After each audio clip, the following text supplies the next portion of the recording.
Maki. Now, let me make sure I get the title correct. Executive Director for Minnesota State Broadband Office. The Office of Broadband Development, yes. Okay, yes. All right. I knew at some point I was going to cross some wires. Perfect. Okay. Thank you so much for joining us here in Charleston at the Resilient Critical Infrastructure Summit and sitting down with me for a few minutes to talk through, the last time we spoke, I think the latest guidance had just come out of Commerce, and I'm very curious how things have progressed since then. Wow, the loaded question right away. It's gone. It's gone. Minnesota is resilient, as we know, much to the title of why we're here. We certainly were frustrated, but rallied the troops, including all of our advocates, our internet service providers who participate, the team. And I'm happy to say yesterday it did go in front of committee, our final proposal. Amazing. So now we're waiting. And, I do want to push back. I don't view it as a loaded question because I know that things are tough, but I also know that you guys are the people to get it done. So I know it's frustrating, and I know that it feels a bit like, let's see if I can get my Greek myths not crossed again, but just it feels like you're pushing a boulder up a mountain forever and ever, and it's never ending. I mean, I imagine that's got to be somewhat apt in describing the situation that you feel like you're facing. It sure does, and it kind of feels like when you get to the top, the boulder rolls back over you. I guess if we're going to stay on that. I think one thing, at least uniquely for the state of Minnesota, is that we've had a program for over 12 years. Yeah. We have deployed broadband over and over again, state investments, and we feel that this is actually an easy ask for a state like Minnesota. Wow. Yeah. And it has been nothing but the opposite. And it's not for lack of, obviously, efforts, advocacy, again, partners, advocates that are working with us, the team. We're tough, and we're going to keep doing what we can to make some positive difference, whatever that looks like in the state of Minnesota. Yeah, and there's a few things I want to address here. Obviously, we are at the Resilient Critical Infrastructure Summit, and I'm curious, for a state that, like you said, has been doing this for more than a decade, this isn't your first rodeo. How have you historically looked at resiliency? And I want to ask that, but then I also want to see, how has that changed over time? As we know that not just, domestic issues, but also there's other foreign considerations about what resiliency means and how you protect the communities that you're connecting to broadband to. Sure. I think, first and foremost, in our statutory language long ago, the office was actually created because the Governor's Broadband Task Force came together of 15 unique people at that time in different types of organizations that are affected by broadband, whether it's education, healthcare, city, county governments, all of those things. And everybody has a little bit different viewpoint of what resiliency looks like. And so I think having that and the uniqueness of a lot of different voices with a lot of different, professional knowledge in those areas has been helpful. I would also say that our statutory language does include the words wireline. And so when Minnesota decided that this was a critical infrastructure that everyone needed and deserved, they made sure that it was a long-term investment, not just something everybody sort of gets for a short period of time, but is actually putting money and time and efforts into something that not only can impact people right now by its ability, but grow and adapt for the future. So I think that's just the core of what we do in the state of Minnesota. We think forward, and I'm really lucky to have a state that does that. Yeah, has that always kind of been the case? Obviously, everyone kind of hopped on board after COVID, and it's kind of it's a little late. I'm better late than never, but it was when we're in a crisis, now we're thinking about the solution as opposed to being proactive. And I'm just curious, has that, I opened with it, has that always been the case? How did you get everyone pulling in the same direction, realizing the importance of resiliency in broadband and resiliency in infrastructure more broadly? Yeah, I think, one of the things that we do and our legislature is very good at is revisiting those goals. So the original goal was 25 by 3. and Yep. quickly realized many years ago that wasn't enough. And now our state goals are 100 by 20 by 2026. Wow. Unfortunately, but smartly, the state kind of paused on state investment dollars to see where BEAD went and how far that BEAD went, and which was the right thing to do. Like, let's maximize our federal resources and pick up state. We already knew that 50% of the locations that we deem eligible in Minnesota for, broadband already are not eligible for BEAD funding. And so the continued conversation was already happening, and making sure that when the state does, or whatever federal resource is available, that we are looking long term. And, again, we keep saying the word resilient, but that is what it is. And ultimately, when we're talking about resiliency, and I would hope anybody that's here and in the room would say, it's not just about the infrastructure, it's about people. It is about people being able to be resilient, and we know life changes, jobs change, all of those things. And how do we ensure that all of that is in place so that people, at the end of the day, can be resilient through whatever they need to do and whatever passes through? Yeah, I'd love it if you could expound on that a little bit, because obviously it's easy to have that conversation. Well, it's easier, I feel like, to have that conversation about what concrete steps can we do to move our infrastructure in the right direction to make it more resilient. But when you say, resilient people, enabling resiliency in people, I'm wondering if you can unpack that a little bit more. Sure. So I will this is, probably like way at the beginning of what, economic development looks like, but not probably unique. But Minnesota has a child care shortage. We're a huge state with greater Minnesota. And in order for parents to work and contribute to the workforce, they need reliable child care. Yeah.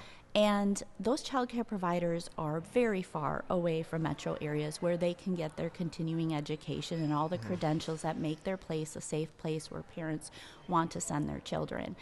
And often they're working 12-hour days. So the ability to drive into St. Paul or even Mankato when you're 3 hours away, is really challenging for them. But, having that infrastructure where broadband, and you can go on 11 o'clock at night, anytime, to be able to access some of those educational needs, has been very impactful for them, and allows them to keep licensing, but also grow and learn the newest, greatest, all of the things. And they otherwise would not be able to do that. And ultimately, like I said, that it would be a decrease in overall economic development and workforce across the state. So at, maybe the simplest level, it's the most complicated, because we need families to have children. We want, the next generation, the next ones to build up resiliency and make sure it continues to happen, to grow and thrive. Yeah, I was actually just out in Minneapolis and St. Paul for a wedding, and it was just it was an amazing time out there. And it was so interesting being in Minneapolis, where, of course, I was a complete schmuck and forgot to bring a jacket because I came from sunny Maryland. And when I got there, it was beautiful, but it was great, and it was a little bit chilly. And it was so great to see that the city planners who built Minneapolis connected all the buildings, that I didn't have to walk through the rain and the cold. So when you talk about like forethought and like building thoughtfully, thoughtful infrastructure that works for the people who live there, it's funny thinking back on that. Like, yeah, I got to live it for a weekend. Yeah, I'd say tough it up, but no. Hey, I made it through without a jacket. And you didn't have to wear shorts, right? Because if you're a true Minnesotan, you would see somebody in shorts and no jacket. So, no, I think weather is a really big contributing factor. It's unique across the nation, but in Minnesota, we do have cold winters, and we have ice storms. We have melting snow in the spring, and all those impact the infrastructure in different ways, whether it's flooding or, like I said, the ice storms can take down poles real fast. And so making sure that, we are building as we learn, right? Years ago, this was needed, and now we have 100-year floods more than every 100 years. And so we're learning those lessons and making sure when we do need to build back or when we are building new that we're taking into account all those things. Yeah, I mean, it's definitely sometimes not ideal to learn from the school of hard knocks, but again, you guys aren't building from zero.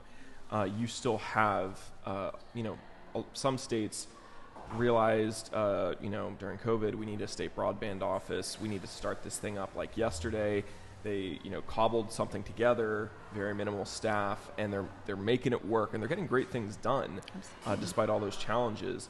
But it is really great to see how Minnesota has been able to thrive because of that experience that you guys have accumulated, as we said, over more than a decade.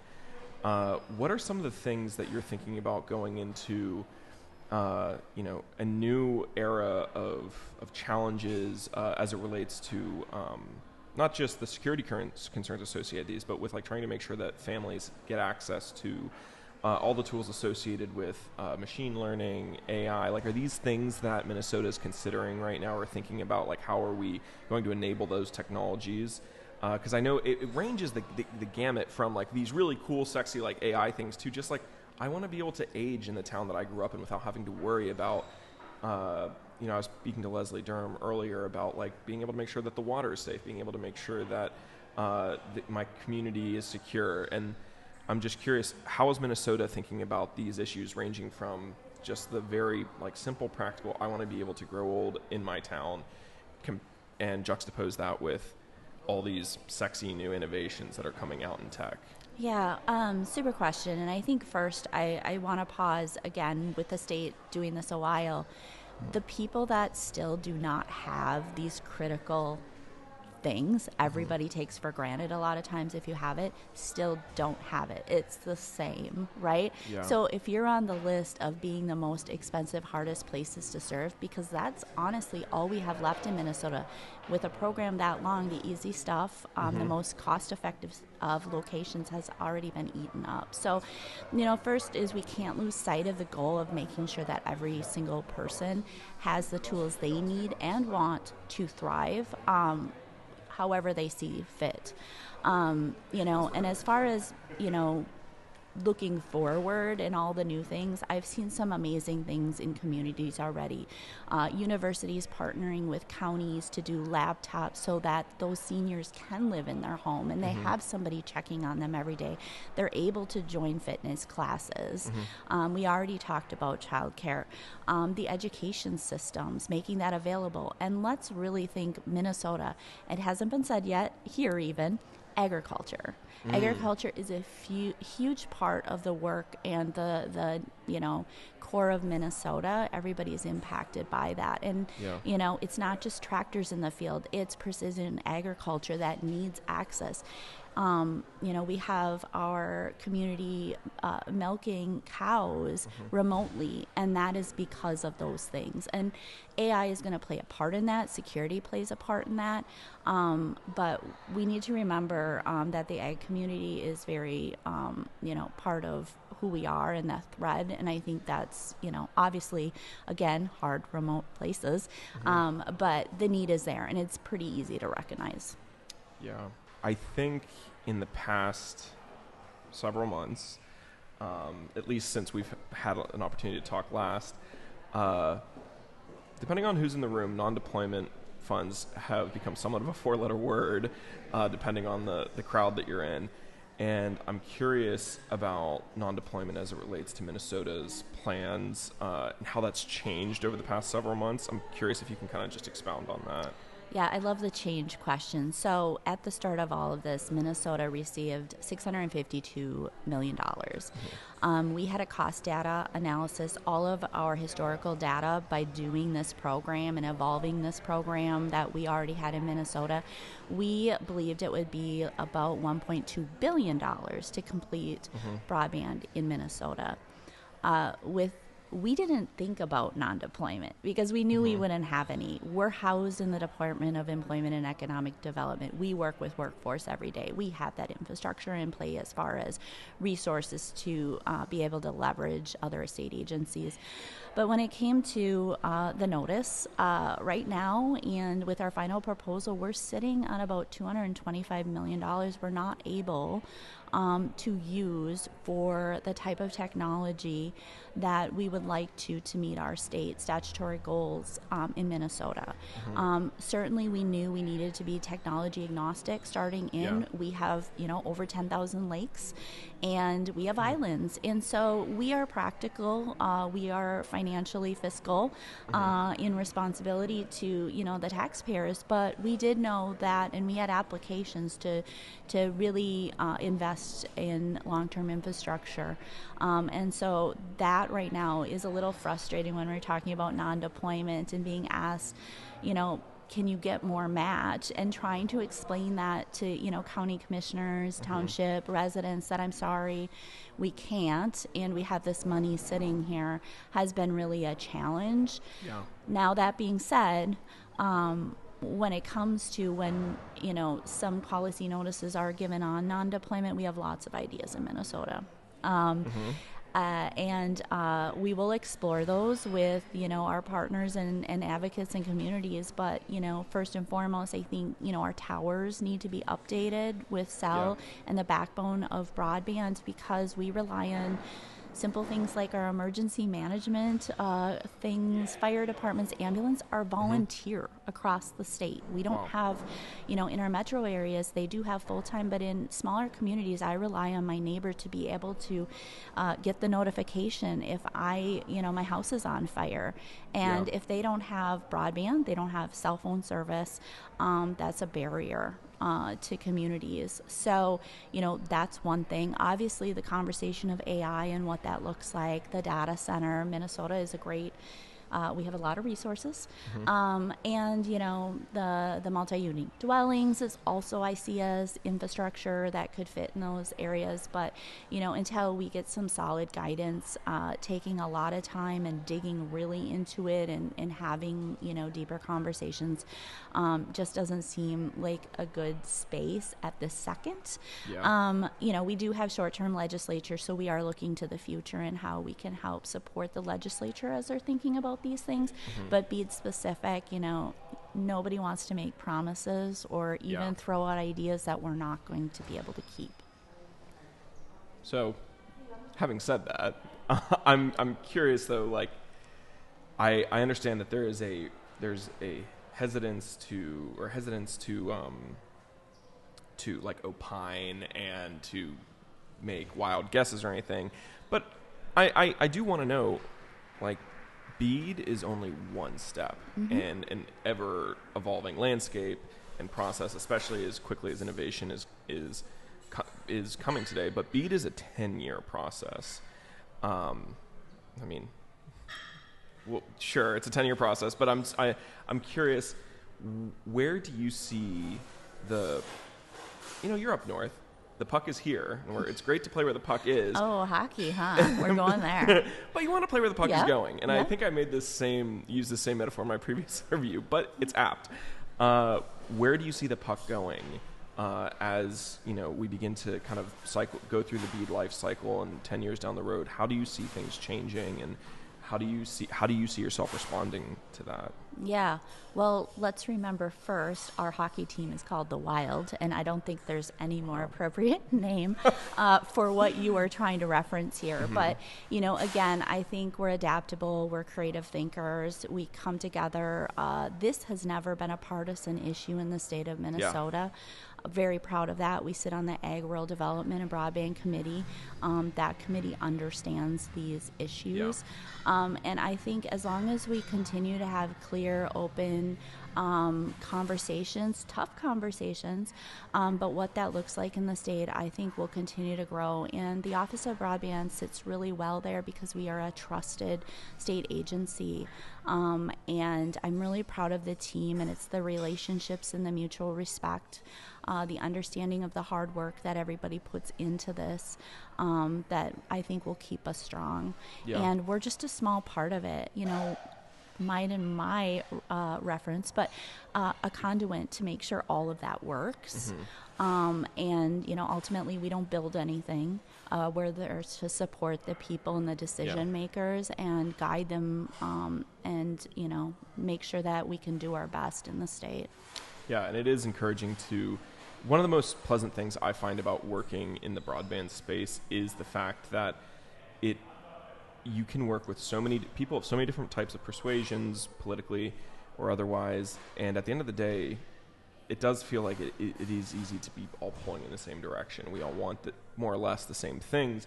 It's just on the margins where differences might exist, but we all have a pretty good understanding of what we're here to do. And of course, building out broadband is great. It's fantastic to hear that that's the case in Minnesota.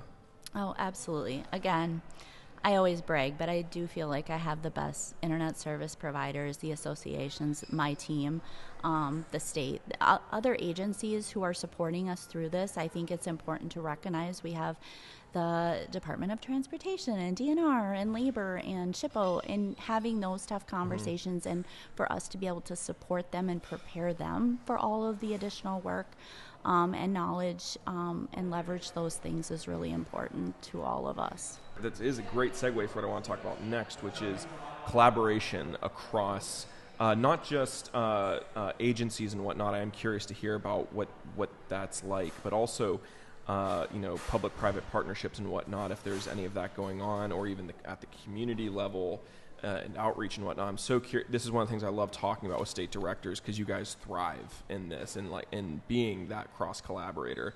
I'm just curious if you can talk a little bit about the work that you're doing in that space. Yeah. Well, Minnesota was really fortunate. We have the Blandin Foundation, and they years ago set up a program to put folks in communities and really evaluate their needs around broadband infrastructure, but also adoption. And a lot of communities in Minnesota took advantage of that and have, built up. They worked with their internet service providers. We don't award grants unless there's a relationship and that a community wants that provider in their community. And the reason is take rate. Our investment is solid. It's going to be used. So that has been a great resource. A lot of fellows, the Community Connect program that Land O'Lakes put together. Again, we have those advocates in communities that just take it and run, and they might call me 1 million times a week, but they get stuff done for the people of their communities and care about. So again, foundation of why we're here and the legacy that I'm trying to carry on. I would say as far as other agencies, we often hear griping about the state preservation, the historical society, all of those things, but they have a job to do, and they are very, very, very short-staffed as well. So one of the things a few years ago when I did start was having a charter and all of them, bringing all of the agencies together and having those conversations. How can I help you prepare for the work you need to do? What do you need as a resource in able to push the broadband projects through, because they do have timelines. Communities need that. And so proudly enough, one of the things we were able to do is hire an archaeologist for our team. Wow. And I think we're the only state that hired. I haven't used a lot of consultants. There is something to be said about it being in our office and really investing in that. And again, I think that's why we're a trusted agency with all of our partners in the state. And she came from USDA and the Natural Resource Conservation Service and was a state archaeologist. So she understands it. Wow. She's already ahead. NTI is using her as somebody that is professional in the field. And we did that not just for BEAD. We did that because we have state projects that were getting a little hung up, again, for the reasons, no fault of a lot of these agencies. Everybody knows why it's important. But again, I think having those conversations, breaking down silos, has really been effective in the state of Minnesota. Yeah, I just need to say, it is a hell of a flex being able to say that you have a archaeologist on your team. That is wild. And it's fascinating to go out with her and understand. And I guess if I need another career, I might look at that pathway after all this.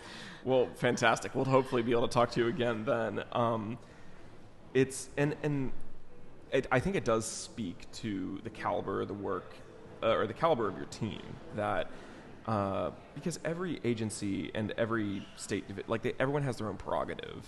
But the fact that you can get them all pulling in the same direction, something I've said 1,000 times already, but being able to do that is so critical because they have their own things they need to get done. They're prioritizing their own tasks, but being able to get them all, if not in one room on one Zoom call, and to be able to hash through these things is really great to hear, because I think so frequently right now what we see on TV, what we see on YouTube or whatever is just so much division, and it's encouraging again to see that there are still collaborators, there are still people who are coming together and working and getting the work done. Yeah, there's a lot of people that really take and embed what public service really looks like to heart. And I'm fortunate to cross paths with so many of them. And again, these are people that live and work across the state of Minnesota. Yes, do they have tasks at hand? Absolutely.